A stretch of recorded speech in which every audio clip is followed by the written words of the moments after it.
চা বেচাওয়ালি মেয়েটির উপর কোটিপতির ছেলে হৃদয় হারিয়ে ফেলল। তারপর যা ঘটল তাতে পুরো মানবতা কেঁপে উঠল।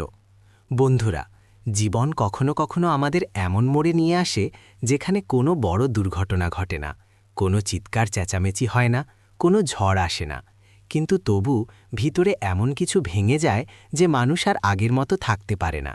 কারণ সেখান থেকে ফিরে মানুষ শুধু বাঁচে না, বরং ভাবতে শুরু করে, অনুভব করতে শুরু করে, আর সবচেয়ে বড় কথা, অন্যদের মানুষের মতো দেখতে শুরু করে। বন্ধুরা, মহারাষ্ট্রের পুনে শহরে বাস করা বিক্রান্ত মেহতা এমনই একটা ছেলে ছিল, যার কাছে দুনিয়ার সবকিছু ছিল, যাকে লোকে সুখ বলে, কিন্তু তবু তার ভিতরে একটা অদ্ভুত খালি ছিল। এমন খালি যাকে দামি গাড়ির আওয়াজ, আলিশান বাংলোর নীরবতা আর কোটি কোটি টাকার সম্পদও ভরতে পারছিল না। বিক্রান্ত ছিল কোটিপতি বাবার একমাত্র ছেলে। ছোটবেলা থেকে যা চেয়েছে তাই পেয়েছে, বিনা অপেক্ষা, বিনা সংগ্রাম, বিনা পরিশ্রম। কিন্তু হয়তো এই কারণেই সে কখনো জীবনকে সত্যিই অনুভব করেনি, কারণ যে কখনো ক্ষুধা সহ্য করেনি তাকে রুটির দাম কোথায় বোঝা যায়, আর যে কখনো অপমান সহ্য করেনি তাকে আত্মসম্মানের মানে কোথায় জানা যায়। সে প্রায়ই তার বাবাকে বলতো যে সে একা ভ্রমণ করতে চায়, ভিড়ের মাঝে যেতে চায়, লোকেদের কাছ থেকে দেখতে চায়, স্টেশনে দাঁড়ানো সেই মুখগুলো বুঝতে চায় যারা প্রতিদিন কোনো না কোনো বাধ্যতায় ট্রেন ধরে। কিন্তু বাবা প্রতিবার এটাই বলতেন যে আমাদের মতো লোকেরা এভাবে ভ্রমণ করে না, আমাদের আরামে বাঁচা উচিত। কিন্তু বিক্রান্তকে আরাম চাইনি, তাকে সত্য চাইছিল, তাকে জীবনের সেই মুখ চাইছিল যা চকচকে নয় কিন্তু আসল।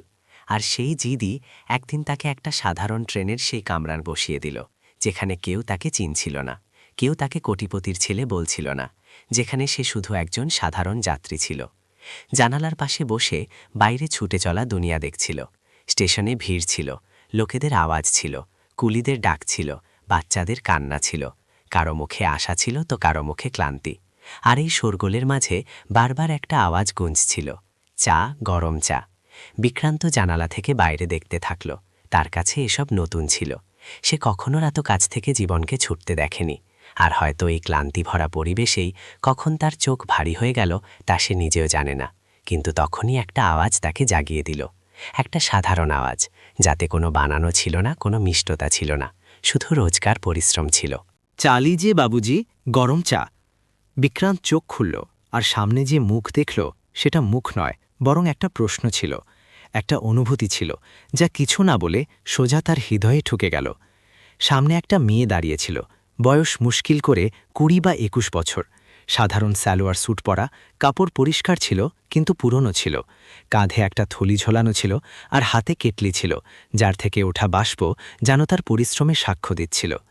তার মুখে ক্লান্তি ছিল কিন্তু অভিযোগ ছিল না, চোখে পারেশানি ছিল কিন্তু লজ্জা ছিল না, আর সবচেয়ে খাস কথা এটাই ছিল যে তার মুখে আত্মসম্মান ছিল, এমন আত্মসম্মান যা প্রায়ই বড় বড় ধনী মুখেও দেখা যায় না।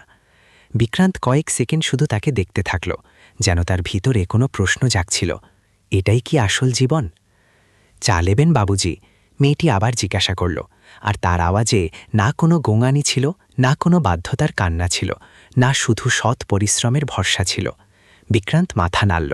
মেয়েটি খুব সুন্দর করে কাপে চা ঢালল। কেটলি থেকে পড়া প্রত্যেক ফোঁটা যেন বলছিল যে এই চা শুধু খাওয়ার জিনিস নয়, এটা কোনো ঘরের রুটি, কোনো অসুস্থ বাবার ওষুধ, কোনো মায়ের আশা। কত হলো? বিক্রান্ত জিজ্ঞাসা করল। 10 টাকা বাবুজি, মেয়েটি উত্তর দিল। বিক্রান্ত পকেট থেকে 100 টাকার নোট বের করে এগিয়ে দিল, কিন্তু মেয়েটি যেই নোট দেখল তখন একটু ইতস্তত করল, তারপর বলল যে তার কাছে খুচরা নেই। বিক্রান্ত হাসল আর বলল থাক। কিন্তু মেয়েটি মাথা নাড়ল আর খুব শান্তভাবে বলল যে পরিশ্রমের কামাইতে বেশি নেওয়া তাকে ঠিক লাগে না। সে পাশেই কারো কাছ থেকে খুচরা নিয়ে এসে পুরো 90 টাকা ফেরত দিল। বিক্রান্তের হাতে টাকা ছিল, কিন্তু তার ভিতরে এমন কিছু রয়ে গেল যা প্রথমবার টাকার চেয়ে ভারী ছিল।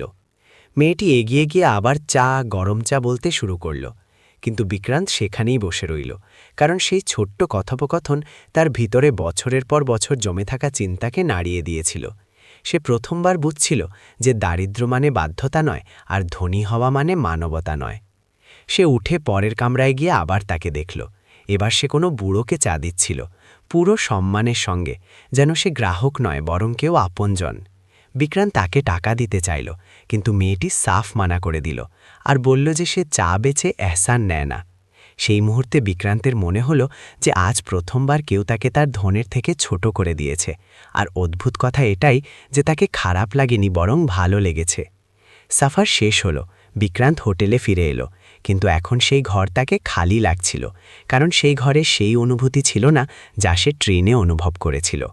সারা রাত তার চোখের সামনে সেই মুখ ঘুরছিল, হাতে কেটলি, চোখে সরলতা আর মুখে আত্মসম্মান। আর সকাল হতেই সে ঠিক করে ফেলল যে সে আবার সেই মেয়েটিকে দেখতে চায়, শুধু দেখার জন্য নয়, বরং বোঝার জন্য। পরের দিন সে আবার সেই ট্রেনে বসল, আবার পরের দিন, আবার তার পরের দিন। প্রতিবার সেই আওয়াজের অপেক্ষায় থাকত, চা, গরম চা। আর চতুর্থ দিন যখন সেই আওয়াজ আবার গুঞ্জল, তখন বিক্রান্তের হৃদয় জোরে ধুকপুক করে উঠল, কারণ এখন সে জেনে গিয়েছে যে এটা শুধু একটা চা বেচা মেয়ে নয়, এটা তার জীবনের সেই প্রশ্ন যার উত্তর এখনও বাকি, আর যাকে সে এখন আর অশ্রুত করতে পারবে না, চাই তার জীবন যতই আরামদায়ক হোক না কেন। সেই দিন বিক্রান্ত চায়ের কাপ হাতে নিল, তো চা আগের মতোই গরম ছিল, স্বাদও একই ছিল, কিন্তু খেতে খেতে তার ভিতরে একটা অদ্ভুত কষ্ট ছিল, কারণ এখন সেই চাকে শুধু চা হিসেবে দেখতে পারছিল না, বরং প্রত্যেক ঘুঁটে সেই মেয়ের ক্লান্তি, তার সকাল, তার বাধ্যতা আর তার দায়িত্ব অনুভব করছিল, যে বিনা অভিযোগে প্রতিদিন সেই ট্রেনে চড়ে যেত। প্রিয়া চা দিয়ে এগিয়ে যাচ্ছিল, কিন্তু এবার বিক্রান্তের নজর শুধু তার মুখ পর্যন্ত সীমাবদ্ধ রইল না, বরং সে লক্ষ্য করল যে তার পা কিভাবে একটু ভারী ছিল, কিভাবে তার পিঠ একটু ঝুঁকেছিল, যেন বয়সের আগেই দায়িত্বের বোঝা তার কাঁধে চাপিয়ে দেওয়া হয়েছে, আর কিভাবে তার চোখে ঘুমের অভাব স্পষ্ট ঝলকাচ্ছিল, যা সে প্রত্যেক হাসির পিছনে লুকানোর চেষ্টা করত। বিক্রান্ত প্রথমবারই অনুভূতি পেল যে সেই মেয়ে ট্রেনে শুধু চা বেচছে না, বরং তার ঘরের প্রয়োজন, তার বাবার ওষুধ, তার ভাই বোনের পড়াশোনা আর তার মায়ের আশা বেচছে। আর এই অনুভূতি তার কাছে এত ভারী ছিল যে সে বিনা ভেবে উঠে সেই কামরার দিকে পা বাড়িয়ে দিল, যেখানে প্রিয়া এগিয়ে গিয়েছিল। এখন সে তার পিছনে তাই চলছিল না যাতে তাকে দেখতে পায়, বরং তাই চলছিল যাতে তাকে বুঝতে পারে। কারণ যখন কোনো প্রশ্ন হৃদয়ে ঘর করে নেয়, তখন তার উত্তর না খুঁজে শান্তি পাওয়া যায় না, আর বিক্রান্তের হৃদয় এখন শান্তি হারিয়েছে। পরে স্টেশনে যেই ট্রেন থামল, প্রিয়া তাড়াতাড়ি নিচে নেমে গেল, আর বিক্রান্ত ভিড়ে নিজেকে লুকিয়ে সেই দিকে চলল যেদিকে প্রিয়া যাচ্ছিল। আর প্রথমবার তার এই অনুভূতি হলো যে স্টেশন থেকে বাইরে বেরোতেই দুনিয়া কত বদলে যায়, কারণ সেখানে না এসি আছে, না চকচকে, শুধু ধুলো আছে, ঘাম আছে, আর জীবন ধুয়ে চলা মানুষ আছে। প্রিয়া স্টেশন থেকে বেরিয়ে বিনা থামতে এগিয়ে যেতে লাগল। পাকা রাস্তা পিছনে ছুটতে লাগল, আর রাস্তা ধীরে ধীরে কাঁচা হতে লাগল। দুই ধারে ক্ষেত দেখা যেতে লাগল, হাওয়ায় মাটির গন্ধ ছিল, আর বিক্রান্তের কাছে এসব অন্য দুনিয়ার মতো ছিল, কারণ সে এখনও জীবনকে শুধু সার্সির পিছন থেকে দেখেছে। অনেকক্ষণ চলার পর প্রিয়া একটা ছোট গ্রামে পৌঁছাল, যেখানে ঘর নয় বরং ঝুপড়ি ছিল, যেখানে দেয়াল মাটির ছিল আর ছাদ ঘরের। আর বিক্রান্ত দূরে দাঁড়িয়ে এসব দেখতে লাগল, যেন সে কোনো বইয়ের এমন পাতা পড়ছে যা সে ইচ্ছাকৃতভাবে এখনও খোলেনি। প্রিয়া একটা ঝুপড়ির ভিতর চলে গেল, আর অল্পক্ষণের মধ্যে ভিতর থেকে একটা ক্লান্ত কিন্তু স্নেহভরা আওয়াজ এলো, এসে গেছিস মেয়ে? আর উত্তরে প্রিয়া খুব সরলভাবে বলল, হ্যাঁ মা, যেন তার দিনের সব ক্লান্তি সেই এক শব্দে সিমটে গেছে। বিক্রান্ত দেখল যে ঝুপড়ির বাইরে একটা খাটিয়া পড়া ছিল, যার উপর একজন লোক শুয়েছিল। শরীর থেকে দুর্বল, চোখ থেকে ক্লান্ত, আর প্রত্যেক শ্বাস যেন তার কাছে বোঝা লাগছিল। আর তাকে বুঝতে দেরি হল না যে এই সেই বাবা, যার জন্য প্রিয়া প্রতিদিন ট্রেনে চা বেচে, আর যার জন্য সে ক্লান্ত হবার অধিকারও নিজেকে দেয় না। অল্পক্ষণ পর প্রিয়া ঝুপড়ি থেকে বাইরে এলো, আর তার মায়ের হাতে কিছু নোট দিল। আর মা সেই নোটগুলো দেখে এমন হাসল যেন কোনো খুব বড় সম্পদ পেয়েছে, কারণ সেই হাসিতে শুধু টাকার খুশি ছিল না, বরং এটা ছিল স্বস্তি যে আজ ওষুধ বন্ধ হবে না, আজ ঘরে চুলা জ্বলবে। মা প্রিয়াকে জড়িয়ে ধরল আর বলল, ভগবান তোকে সব সময় খুশি রাখুক মেয়ে। আর সেই মুহূর্তে বিক্রান্ত অনুভব করল যে হয়তো ভগবান খুব দূরে নয়, বরং এমনই কোনো পরিশ্রমী মেয়ের রূপে প্রতিদিন আমাদের সামনে দিয়ে যায়। সেই ঝুপড়ির কাছে দুটো ছোট বাচ্চা মাটিতে খেলছিল, কাপড় পুরনো ছিল, মুখ ধুলোয় মাখা ছিল, কিন্তু হাসি একদম সত্যি ছিল। আর বিক্রান্ত বুঝে গেল যে প্রিয়ার জীবন শুধু তার নয়, বরং চারটে আরও জীবনের দায়িত্ব তার প্রত্যেক শ্বাসের সঙ্গে জড়িত। তখনই মায়ের আওয়াজ এলো, মেয়ে, ভেড়াকে চারা দিয়ে দে। আর প্রিয়া বিনা প্রশ্নে চারা তুলে বাইরের দিকে এগিয়ে গেল। আর সেই মুহূর্তে তার নজর বিক্রান্তের ওপর পড়ল, যে অল্প দূরে দাঁড়িয়ে এসব দেখছিল। প্রিয়া এক মুহূর্তের জন্য থমকে গেল। তার চোখে ভয় উঠল, কারণ সমাজ তাকে শিখিয়েছে যে যদি কোনো ধনী লোক হঠাৎ সামনে আসে তো সাবধান হয়ে যাওয়া উচিত। আর সে সংকোচ করে জিজ্ঞাসা করল, আপনি আপনি এখানে কি করছেন? বিক্রান্ত সেই প্রশ্নের সামনে কয়েক মুহূর্ত চুপ রইল, কারণ তার কাছে কোনো মিথ্যা বাহানা ছিল না।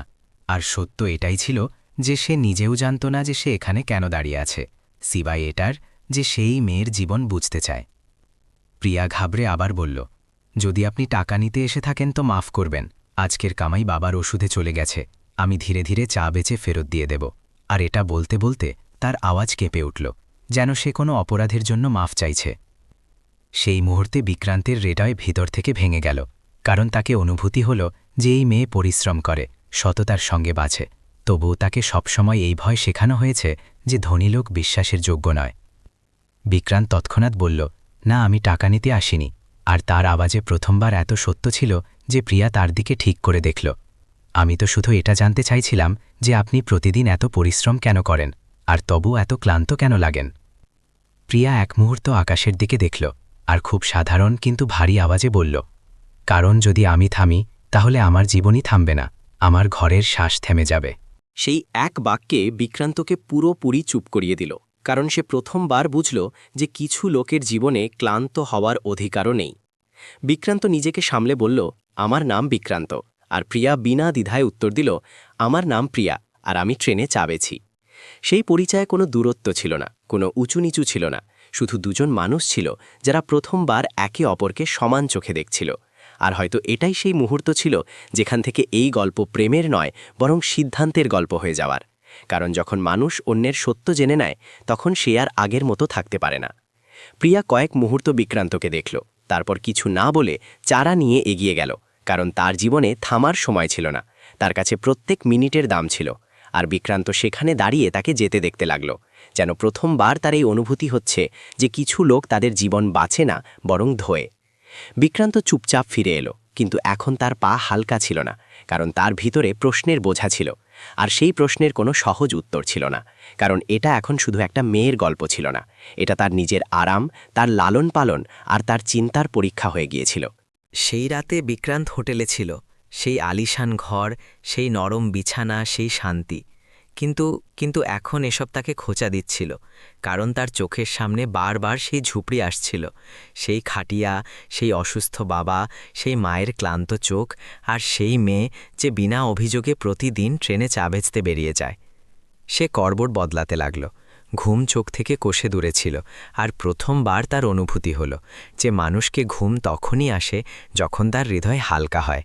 আর তার হৃদয় এখন ভারী ছিল, খুব ভারী, কারণ সে সেই সত্য দেখে ফেলেছে যাকে এখন অদেখা করা তার পক্ষে সম্ভব নয়। পরের সকালে বিক্রান্ত একটা সিদ্ধান্ত নিল, এমন সিদ্ধান্ত যা সাধারণত লোকে তখন নেয় না যখন তাদের জীবন আরামে চলছে, কারণ এই সিদ্ধান্ত তাকে সেই রাস্তায় নিয়ে যাওয়ার ছিল যেখানে তাকে তার অবস্থা, তার নাম আর তার ধনের উপরে উঠে ভাবতে হবে।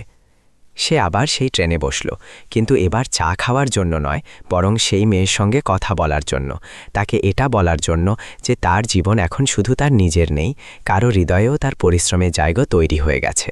প্রিয়া যখন কামরায় এলো তখন বিক্রান্ত চা নিল, টাকা পুরো দিল, আর খুব সংকোচ করে বলল যে কি সে তার সঙ্গে কিছুক্ষণ কথা বলতে পারে। আর প্রিয়া প্রথমে এদিক ওদিক দেখল, তারপর খুব সরলভাবে বলল যে যদি বেশি সময় না লাগে তো কথা হতে পারে, কারণ তাকে পরের ট্রেনও ধরতে হবে।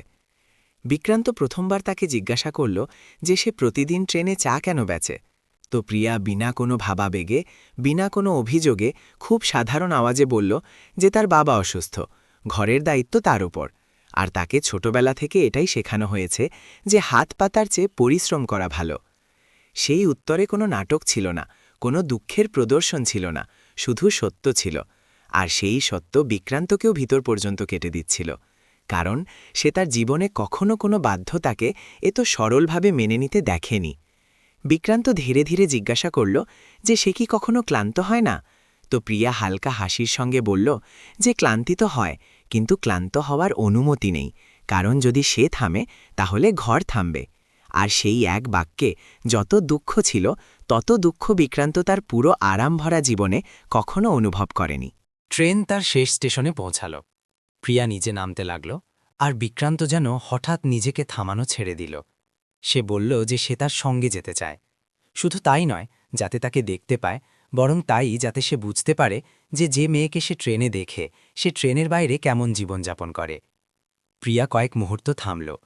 সে বিক্রান্তকে ওপর থেকে নিচ পর্যন্ত দেখল, হয়তো এটা ভেবে যে এই লোক তার দুনিয়ার নয়। কিন্তু তারপর সে মাথা নাড়ল, কারণ তার কাছে লুকানোর কিছু ছিল না, আর সে জানত যে তার সত্যের চেয়ে বড় কোনো ভয় নেই। বিক্রান্ত আবার সেই রাস্তা দিয়ে তার সঙ্গে চলল, সেই কাঁচা রাস্তা, সেই ধুলো, সেই ক্ষেত, সেই ঝুপড়ি। কিন্তু এবার সে শুধু দেখতে আসেনি, এবার সে সেই জীবনের অংশ হতে এসেছে, যাকে সে এখনও শুধু বাইরে থেকে দেখেছে। গ্রামে পৌঁছাতেই সেই দৃশ্য সামনে ছিল, অসুস্থ বাবা, মায়ের চিন্তা, ছোট ভাই বোন। আর এসব দেখতে দেখতে বিক্রান্তের এই অনুভূতি হল যে এই মেয়ে যত সাধারণ দেখতে ততই অসাধারণ, কারণ এত দায়িত্ব নেওয়ার পরও তার মুখে অভিযোগ নয় বরং শান্তি ছিল। সেই সন্ধ্যায় বিক্রান্ত অনেকক্ষণ সেখানে বসে রইল। সে বাবার ওষুধের কথা জিজ্ঞাসা করল, বাচ্চাদের পড়াশোনার কথা জানল, মায়ের চোখে বসা ভয় দেখল। আর প্রথমবার তার এটা বোঝা গেল যে মানবতা শুধু সাহায্য করার নাম নয়, বরং কারো জীবন বোঝার নাম। ফিরে যাবার সময় বিক্রান্তের ভিতরে একটা অদ্ভুত নীরবতা ছিল, কারণ সে জেনে গিয়েছে যে এখন সে পিছনে ফিরতে পারবে না। এখন তার কাছে দুটো রাস্তাই ছিল, হয় সে এই সত্য থেকে মুখ ফিরিয়ে নেবে, নয়তো এর সঙ্গে দাঁড়িয়ে যাবে, চাই এর দাম যাই হোক না কেন।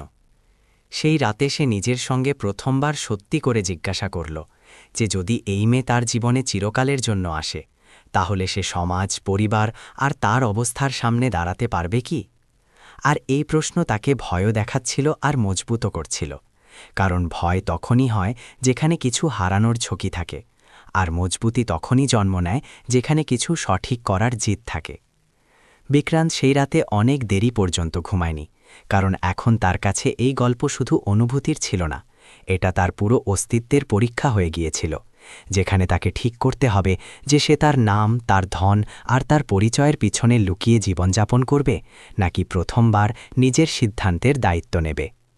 সকাল হতেই সে সিদ্ধান্ত নিয়ে ফেলল, এমন সিদ্ধান্ত যাতে কোনো শোরগোল ছিল না, কোনো নাটকীয়তা ছিল না, শুধু একটা শান্ত কিন্তু অটল সংকল্প ছিল যে সে প্রিয়ার জীবনে অর্ধেক রাস্তা চলতে আসেনি, বরং পুরো রাস্তা পার করতে এসেছে, চাই তার জন্য তাকে যত দামই দিতে হোক না কেন। সে আবার সেই ট্রেনে বসল, কিন্তু এবার তার হৃদয়ে কোনো উলঝন ছিল না, কারণ যখন মানুষ তার প্রশ্নের উত্তর খুঁজে পায় তখন রাস্তা নিজে নিজে পরিষ্কার হতে থাকে।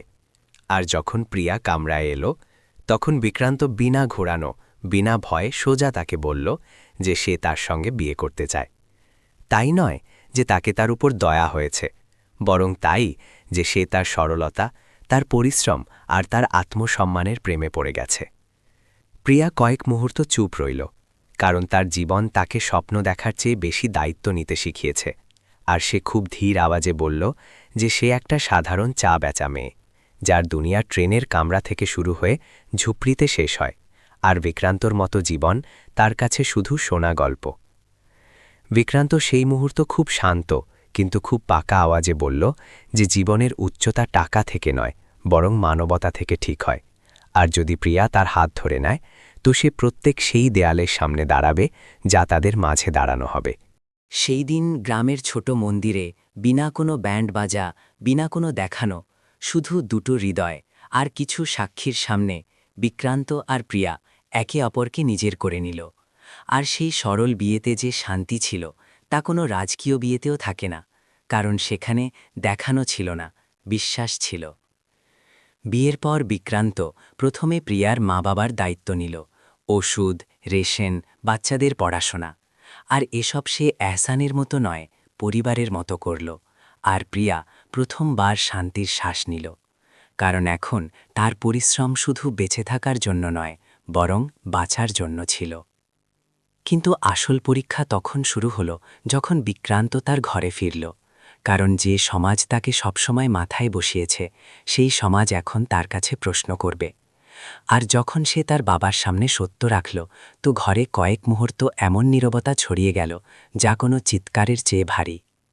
বিক্রান্ত বিনা কোনো সাফাই, বিনা কোনো বাহানায় শুধু এটাই বলল যে সে প্রিয়ার সঙ্গে বিয়ে করেছে, যে ট্রেনে চা বেচত, আর সে এই সিদ্ধান্তে পুরো জীবন দাঁড়িয়ে থাকবে, চাই দুনিয়া তাকে স্বীকার করুক বা না করুক।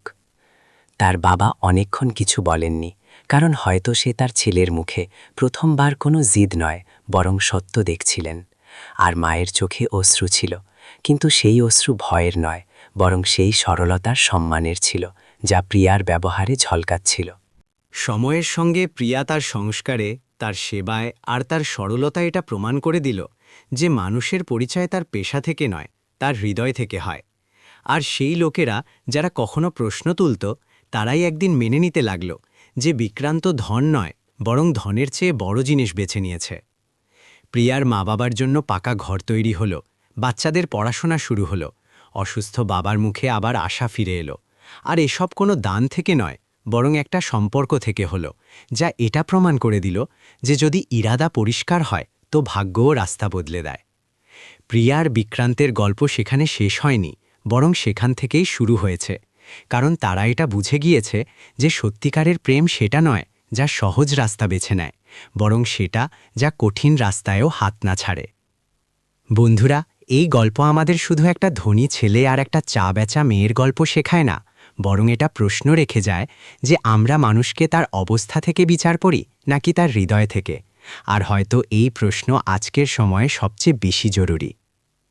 যদি কখনো তোমার জীবনে এমন কোনো মানুষ এসে থাকে যাকে সমাজ কম মনে করেছে, কিন্তু তোমার হৃদয় তাকে আপন করে নিয়েছে, তো কমেন্টে অবশ্যই লিখো, কারণ মানবতা তখনই জীবিত থাকে যখন আমরা তাকে বাটি।